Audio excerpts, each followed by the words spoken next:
안녕하세요. 이 시간에는 사도행전 24장 1절부터 9절까지 말씀을 통해서 함께 은혜를 나누도록 하겠습니다. 먼저 제가 본문 말씀을 봉독해 올립니다. 닷새 후에 대제사장 아나니아가 어떤 장로들과 한 변사 더둘로와 함께 내려와서 총독 앞에서 바울을 고소하니라. 바울을 부르매 더둘로가 송사하여 가로되 벨릭스 각하여 우리가 당신을 힘입어 태평을 누리고 또 이 민족이 당신의 선견을 인하여 여러 가지로 개량된 것을 우리가 어느 모양으로나 어느 곳에서나 감사무지하옵나이다. 당신을 더 기롭게 아니하려 하여 우리가 대강 여짜옵나니 관용하여 들으시기를 원하나이다. 우리가 보니 이 사람은 연병이라 천하에 퍼진 유대인을 다 소욕케 하는 자요 나사렛 이단의 귀수라. 저가 또 성전을 더럽게 하려 함으로 우리가 잡아싸우니 당신이 친히 그를 신문하시면 우리의 송사하는 이 모든 일을 아실 수 있나이다 하니 유대인들도 이에 참가하여 이 말이 옳다 주장하니라. 아멘. 우리 성도님께서도 다 아시다시피 사도 바울이 3차에 걸친 전도여행을 다니게 됩니다. 그 전도여행 속에서 주로 아시아 지역이죠. 그리고 3차 전도여행 때는 지금의 그 유럽 지역까지 이 복음이 전파되는 그런 여정이 있었는데 그동안 많은 사람들이 주 앞으로 돌아왔어요. 그 중에서 그 사바로 흩어져 있는 그 디아스포라들, 그 흩어져 있는 유대인들을 대상으로 해서 복음을 전파했을 때 그들에게도 상당히 많은 그 회심자를 얻을 수 있었고 그 가운데 복음에 많은 열매가 있었는데 그에 반해서 바울이 이렇게 율법의 그 모든 것을 그들 볼 때 율법의 그 뜻에 거슬려서 바울이 이야기한다고 이제 생각하는 그런 사람들이죠. 이 사람들이 바울을 향해서 아주 굉장히 악한 마음을 갖게 됩니다. 그들이 종교적인 신념인지 아니면 어떤 것에 그 미혹돼서 그런 것인지 몰라도 어쨌든 이 바울을 향해서 적대감을 갖고 적대감을 넘어서 그를 죽이려고 하는 그런 많은 시도들이 있었거든요. 이제 이런 모든 과정 속에서 바울이 3차 전도여행을 마치고 이제 예루살렘으로 돌아왔습니다. 돌아왔는데 그냥 그들이 아시아에 있던 그 유대인들, 그들이 바울이 예루살렘에 갔나 보다 하면 되는데 그렇지 않고 끝까지 바울을 추적해서 그를 죽여야 되겠다는 그런 그들 나름대로의 열심 당원들이 모여서 예루살렘까지 또 쫓아오게 됩니다. 그리고 바울을 테러하고자 하는 이런 시도가 있었는데 그런 모든 과정 속에서 어쨌든 이 가이사랴에 있는 총독에까지 오게 된 이런 모든 과정이 지난번 우리가 말씀을 살핀 곳에 나와 있습니다. 그것은 이제 지난번에 했으니까 넘어가도록 이렇게 하고요. 오늘 본문 말씀에는 가이사랴에 있는 이 총독에게 이제 바울을 고소를 합니다.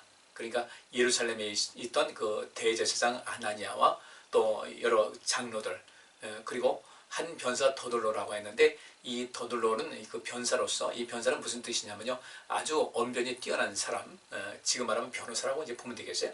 언변이 뛰어난 사람이고 로마 법에 대해서 상당한 식견을 갖고 있고 또 율법도 알고 있는 사람이라고 보시면 되겠습니다.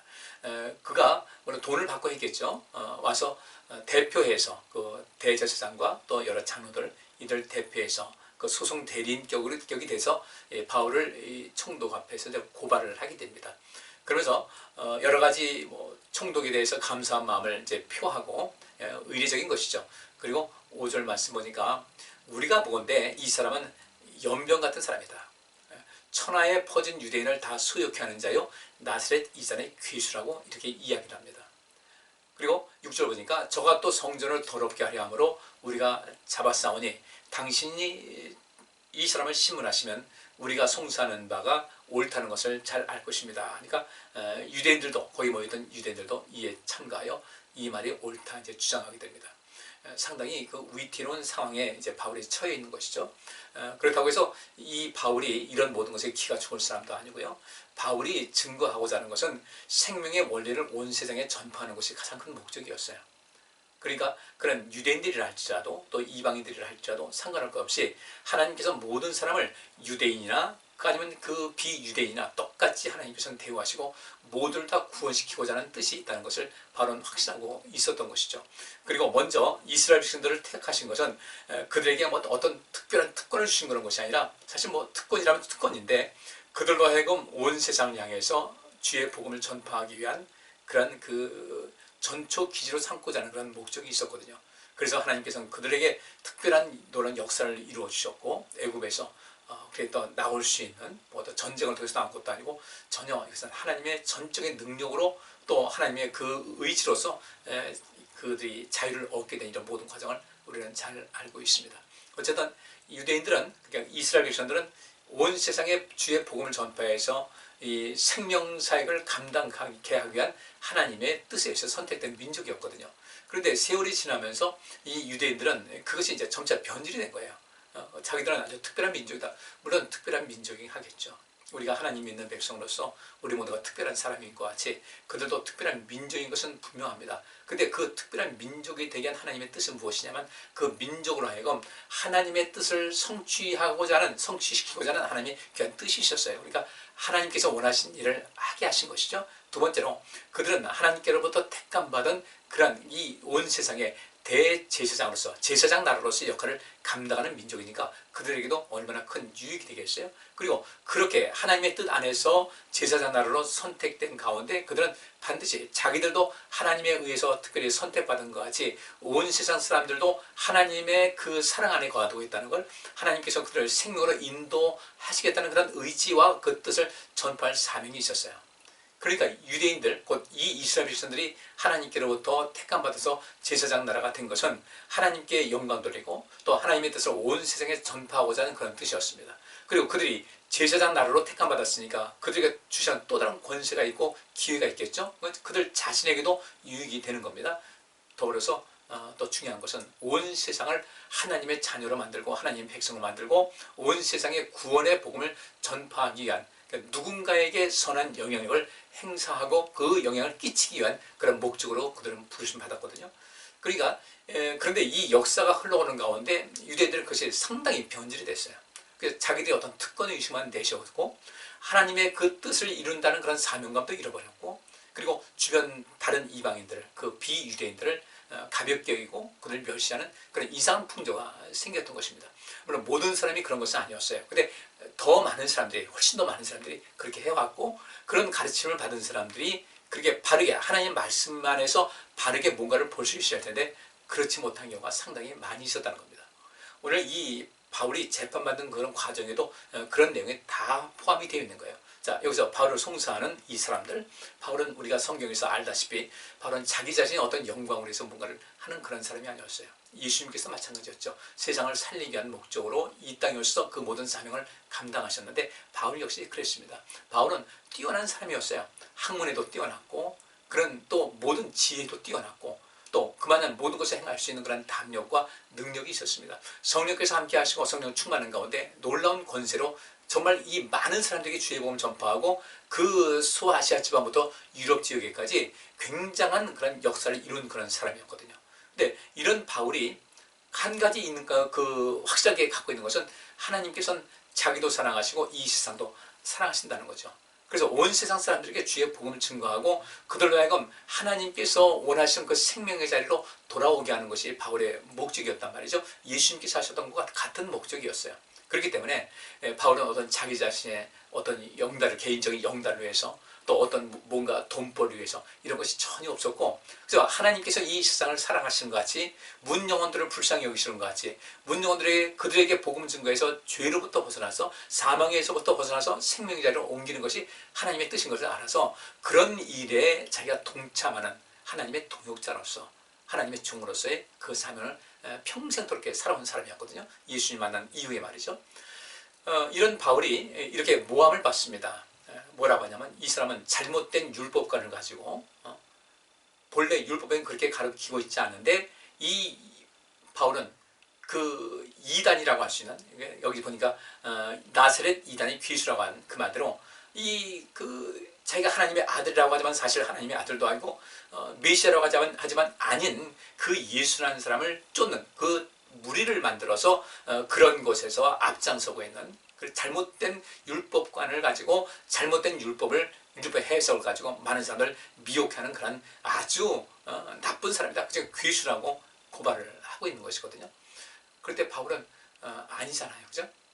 그래서 오늘 이 말씀 속에서 우리가 이런 환경 속에서 우리 믿음을 지키는 것이 과연 무엇일까? 자, 오늘 본문에 대제사장 아나니아가 왔어요. 장로들이 왔습니다. 그리고 변사 더둘로가 왔어요. 이 무리들, 아나니아와 그와 함께한 장로들과 이 변사 더둘로 말도 그렇고 모든 것을 대단한 겁니다.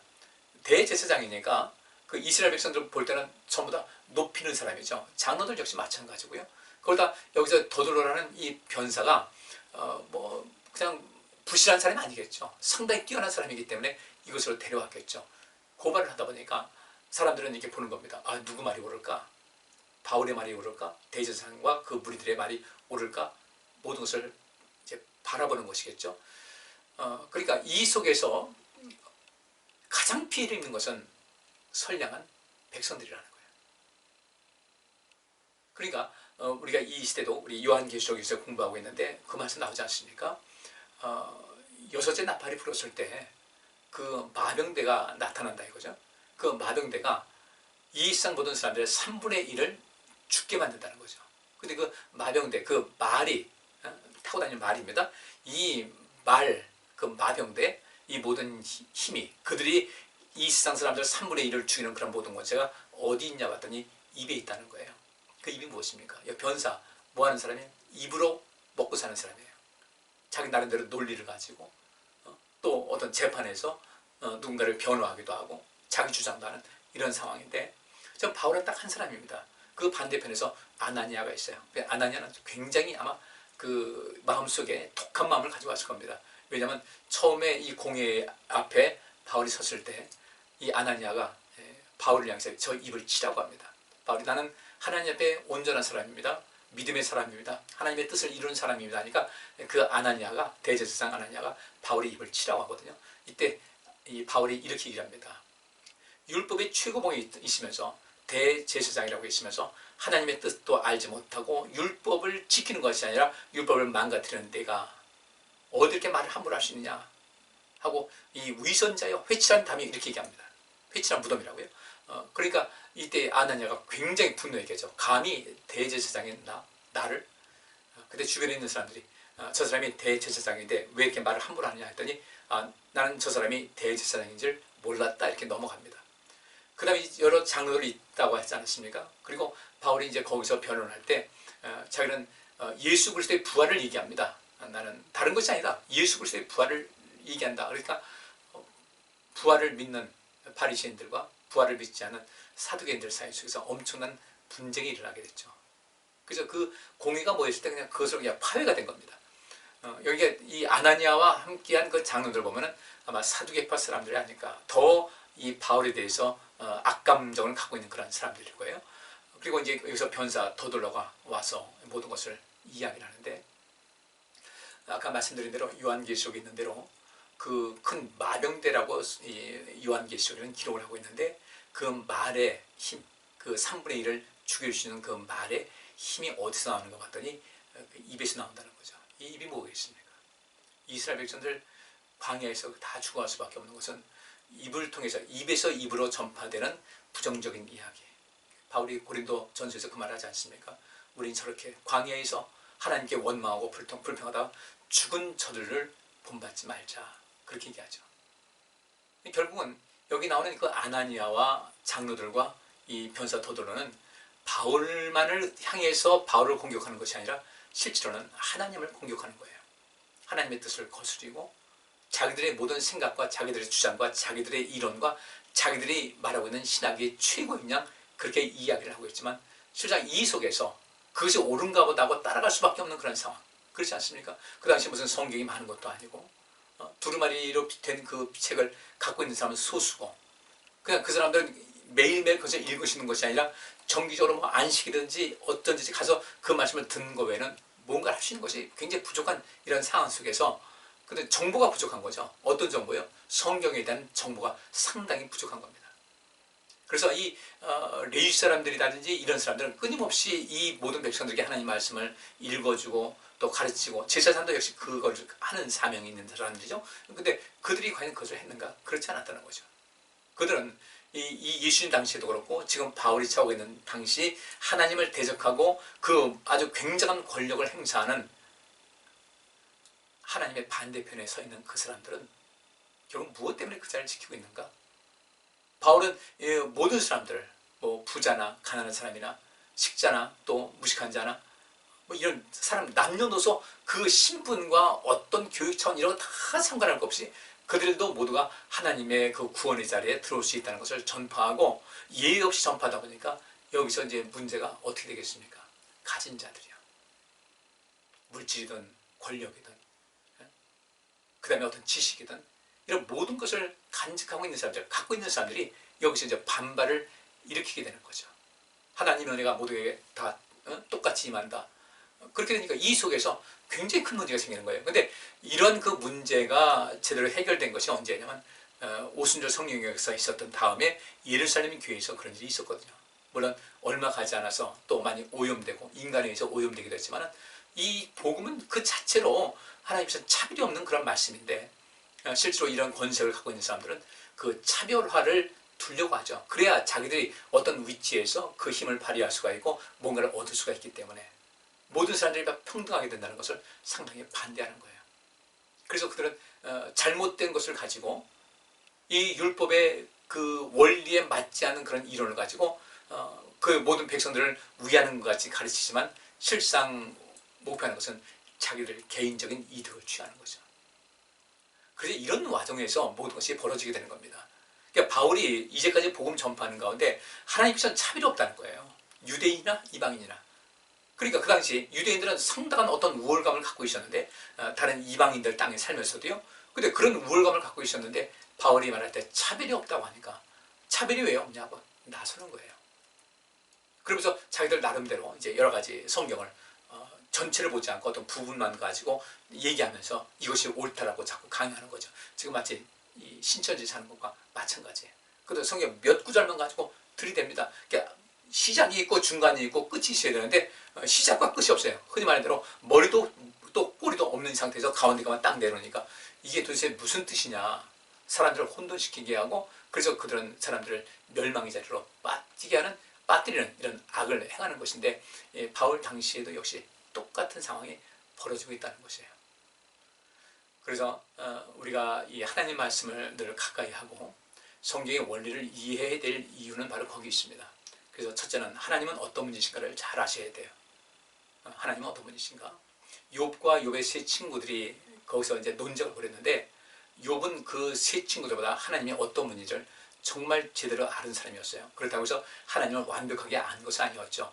이후에 그 고난 가운데 욥은 하나님을 더 깊이 알게 되었고 하나님의 섭리가 무엇인지를 알게 됐지만 어쨌든 욥의 세 친구들은 하나님을 제대로 알지 못했어요. 욥은 하나님을 제대로 알았고요. 그래도 상대적으로 볼 때 비교적 더 많이 알게 됐던 거예요. 우리의 믿음이 제대로 된 믿음이 되기 위해서는 우리가 이 성경을 통해서 지금 얼마나 좋습니까? 언제든지 성경을 보고 싶으면 볼 수 있는 이런 모든 것. 그것도 성경 여러 번역본이 있어가지고 그들 비교해가면서 그 뜻을 알 수 있는 이런 모든 상황 속에서 굉장히 좋은 조건인데 이 하나님 말씀을 계속해서 읽고 또 듣고 배움을 통해서 우리가 하나님에 대한 지식을 좀 더 키울 수 있어야 되고 성경 전체를 통해서 하나님께서 말씀하시는 어떤 큰 틀이 있거든요.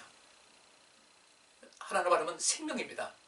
하나님께서 예수님을 이 땅에 보내신 이유가 뭐겠어요? 이 하나님께서 이 세상을 이처럼 사랑하사 독생자를 주셨으니 이는 저를 믿는 자마다 멸망치 않고 영생을 얻게 하게 한 것이다. 성경의 큰 틀은 생명입니다. 우리에게 생명을 주시고자 하는 거예요. 그런데 지금 이 재판정에선 바울과 그 반대편에선 제사장과 대제사장과 장로들과 그 다음에 이 변사를 보게 되면 생명과는 전혀 상관이 없는 거예요. 이들은 오직 자기 개인의 이익만 추구하는 것이죠. 바울은 그런데 그것이 아니라 누구에게든지 남녀노소 상관할 것 없이 민족과 인종 상관할 것 없이 모두 다 하나님의 은혜 가운데 있을 수 있다, 또 있어야 된다는 것을 전파하다 보니까 다른 이방 지역에 살고 있는 유대인들이 반발할 수밖에 없는 거죠. 그리고 바울을 죽이겠다고 하고요. 그러니까 진리를 증거하는데 바울을 죽이려고 합니다. 예수님께서도 마찬가지죠. 예수님께서는 하나님의 아들로서 율법의 모든 정신을 가지고 율법의 그 의미를, 율법의 핵심적인 것을 가지고 말씀하시는데 그들은 자기들의 생각이, 자기들의 이제까지 해왔던 전통이 더 옳다고 하면서 예수님을 향해서 반발을 하고 대적을 합니다. 그리고 결국 예수님을 죽이려고 하는 거예요. 또 죽이려고 했고 또 예수님을 죽이는데 성공을 했지만 성공이 아니죠. 오히려 예수님께서 부활하심을 통해서 그 율법에 나타나는 이런 모든 것, 하나님의 섭리와 하나님의 계획이 어떤 것인가를 정확하게 알 수가 있었죠. 그러니까 그 이후에 많은 유대인들이 예수님을 또 반대하고 대적했던 많은 유대인들이 거기서 더 나름대로 골머리를 썩게 되는 거예요. 바울은 이제 처음에는 예수님을 대적하는 위치에 있다가 예수님 만난 다음에 그런 참 하나님이 어떤 분인지를 알게 됐죠. 또 예수님이 어떤 분인지를 알게 됐죠. 그리고 그분의 은혜가 무엇인지를 알고 그분을 만났고 또 그분의 말씀을 많이 들었고 그 가운데서 하나님 나라의 어떤 큰 체계를 눈에 봤던 겁니다. 그러니까 보니까 그렇게 있다 보니까 바울은 이들에게, 이 세상 사람들에게 복음을 전파하고 생명을 증거하는 것이 어떤 것인지를 알게 되었고 그에 대한 사명감이 점점 자라게 됐던 거예요.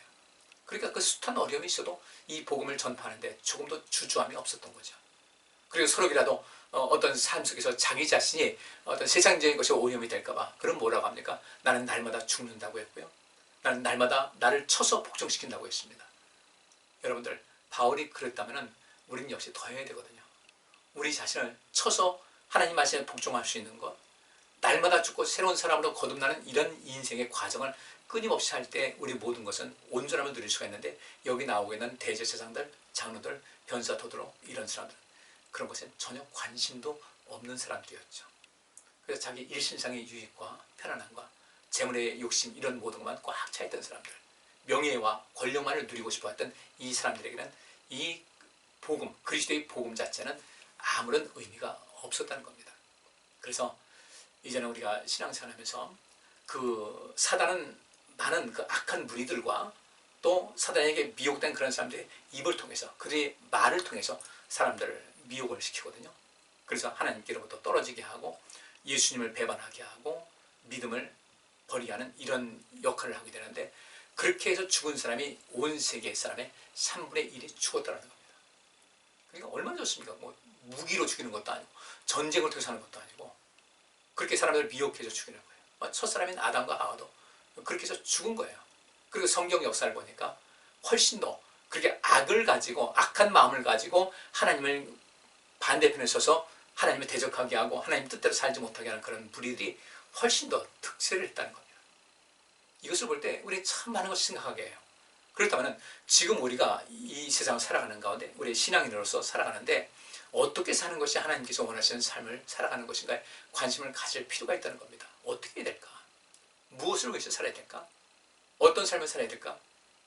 하나님 말씀과 우리 자신을 비교해가면서 하나님 말씀이 무엇을 의미하는지, 나는 그 말씀에 반해서 어떠한 삶을 살아가고 있는지를 좀 분별해가면서 끊임없이 새로워지는 삶을 살아갈 필요가 있는데, 그렇지 못한 사람들이 너무나 많은 것이 역사적으로 지금까지 쭉 흘러왔습니다. 그래서 그렇게 악한 세력들, 악한 무리들, 사단을 비롯해서 또 이 악한 사람들, 악한 어떤 세력들에 의해서 믿음을 뺏기고 하나님을 멀리하는 이런 사람들이 굉장히 많이 있었다는 거예요. 더구나 하나님을 믿는다고 하면서도 그렇게 된 사람들이 많이 있었다는 거죠. 우리는 하나님에 대한 바른 지식을 갖기 위해서 하나님 말씀 많이 보셔야 됩니다. 그리고 우리가 또 이 설교를 통해서 그 모든 것을 살필 수 있어야 되고, 지금 내가 갖고 있는 그런 생각과 내가 갖고 있는 어떤 결정, 내가 하고 있는 결정과 이런 모든 것은 과연 하나님의 말씀과 일치하는지를 좀 볼 수 있어야 되고요. 근데 우리는 어떤 기준이 있어야 되잖아요. 어떤 기준이 있어야 뭔가 되지 않습니까? 뭐 이런 정육점 같은 데 저울이 있습니다. 그 저울 정기적으로 가서 점검을 받습니다. 이것이 시간이 지나면 그 오차가 있을 수 있잖아요. 그 오차가 발생하지 않도록, 또 발생했으면 그것을 수정하도록 하기 위해서 정기적으로 관공서에서 그 저울을 측정을 합니다.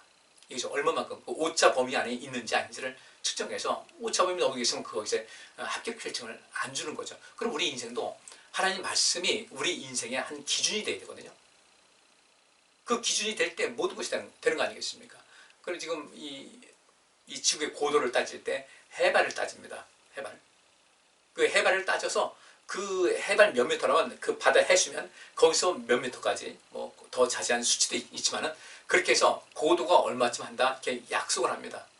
그렇게 비행기가 예를 들어서 공항에 착륙할 때 그 어느 공항의 그 고도가 얼마큼인지, 그것을 해야 지금 비행기가 몇 미터 상공에 있는지, 어디부터 착륙을 준비될지 이 모든 것을 알게 되는 것이거든요. 어떤 기준이 있어야 되는데 우리의 그 삶의 기준은 성경이어야 된다는 거. 근데 이 성경을 무시하는 사람들이 있거든요. 대제사장 율법을 얼마나 잘한다고 하는 사람이겠어요? 이 변사 마찬가지죠. 장로들 마찬가지예요. 그 사람들 그 당시에 하나님 말씀을 잘 알고 있는, 율법을 잘 알고 있는 사람들이라고 칭송받고 있고 높임받는 사람들이었어요. 근데 이들이 이미 하나님께서 정하신 기준에서 미달된 사람이었다는 거죠. 그리고 이런 사람들에서 배우는 사람들 어떻게 되겠습니까? 결국은 그들도 멸망으로 갈 수밖에 없는 거예요. 이래서 우리가 정말 각성하고 정신 차려서 하나님 말씀 가운데 인생 사는 것을 좀 추구할 수 있어야 되고요. 그래서 하나님 말씀을 자주 보자는 겁니다. 자주 보다가 성경 말씀이 이해가 안 되는 것이면 저한테 좀 말씀하세요. 물어보세요. 저기 그 스페인에 있는 어느 장로님께서는요, 제가 이제 설교하는 거 좀 보내달라고 해서 주마다 주일 오전 거 하고 또 금요 수요일 날 그 요한계시록 있는 곳에 보내드리고 있는데, 그 장로님께서는 가끔씩 저한테 물어보세요. 목사님, 성경에 이런 말씀이 있는데 이게 무슨 뜻인지 모르겠습니다. 아니, 귀찮게 들어서 죄송합니다. 저 하나도 귀찮지 않아요. 그래서 그러죠. 저 하나도 귀찮지 않습니다. 언제든지 말씀해 주시면 가르쳐 드리겠습니다. 어떨 때 또 장로님께서 그런 것을 물어보지만 제가 놓치고 있는 그런 부분도 있어요. 그러면 또 찾아가지고 알려드리고, 나도 배우고 장로님도 배우고. 그래서 우리 삶을 온전케 하는 데 힘을 다해야 되겠다는 마음 갖고, 이제 우리 성도님들 오늘 이 본문 말씀에 바울을 고소하는, 하나님께서 보실 때 정말 형편없는 그런 사람들인데도 불구하고 하나님 말씀을 가지고 율법을 이야기하면서 바울을 고소하는 이 모습 보면 하나님께서 어떠시겠어요? 우린 우리의 생각과 우리의 판단과 우리의 어떤 결정과 또 우리의 감정은 과연 성경적인가, 합리적인가, 주님께서 보실 때 옳다고 하실 것인가, 그렇지 않을 것인가를 좀 잘 살피셔서 우리의 신앙생활의 그 길이 주님께서 정하신 그 좁은 길이라고 했을 때 주님께서 원하시고 기뻐하신 그 길로 날마다 갈 수 있어야 되고, 그 길의 종착역은 영광이고 또 평안이고 기쁨이고 행복이 주어지는 것이라는 것을 꼭 아시기를 부탁드리겠습니다. 이 한 주간도 우리가 이 많은 그 말을 듣는데 내 믿음을 도적질하고 내 영혼을 도적질하고 나를 자꾸 하나님의 은혜가 아닌 어떤 절망적인 어떤 상황에 끌고 가려는 그런 것에, 여러분 자신에게도 그런 것이 있거든요. 내 자신 생각이 그렇게 될 때도 있거든요. 우리는 우리 하나님 말씀을 통해서 우리 자신을 끊임없이 생각을 교정하고 수정하면서 하나님 말씀에 근거한 삶을 살아가는 그런 모습이 되게 되면 우리는 절대로 어떤 누군가의 입을 통해서 내 영혼이 도둑질 당하고 내 삶이 망가지는 이런 일은 없을 것이라는 겁니다. 하나님을 향한 그 믿음이 온전하고 확실한 믿음이 되어서 늘 하나님께로부터 사랑받고 칭찬받는 우리 성도님들 되시기를 간절히 바랍니다. 기도하겠습니다. 하나님, 우리의 믿음을 또 우리 영혼을 도적질하고자 하는 그런 숱한 그 환경이 우리 주변에 많이 펼쳐지고 있는데, 우리는 하나님 말씀에 근거해서 그 말씀 굳건히 부여잡고 하나님을 바로 알고 예수님을 바로 알고 또 온전한 믿음 속에 인생을 살아서 성령 충만한 가운데 하나님께서 사랑하시는, 하나님께서 인정하시는 참 믿음의 사람들로 자라나게 하여 주옵소서. 이 한 주간도 그렇게 우리 삶이 믿음 안에 근거한 삶, 하나님의 은혜를 많이 부음받은 사람으로서 하나님의 은혜에 보답할 양 충성을 다하고 주님 향한 열정으로 예배하고 기도하며 말씀에 묵상하며 그 말씀을 실천함을 통하여 진정으로 복 있는 인생길을 평생도록 걸어가게 하고 하나님 나라에 안착하게 하여 주옵소서. 예수 그리스도 이름으로 기도하옵나이다. 아멘. 오늘 여기까지 하겠습니다. 감사합니다.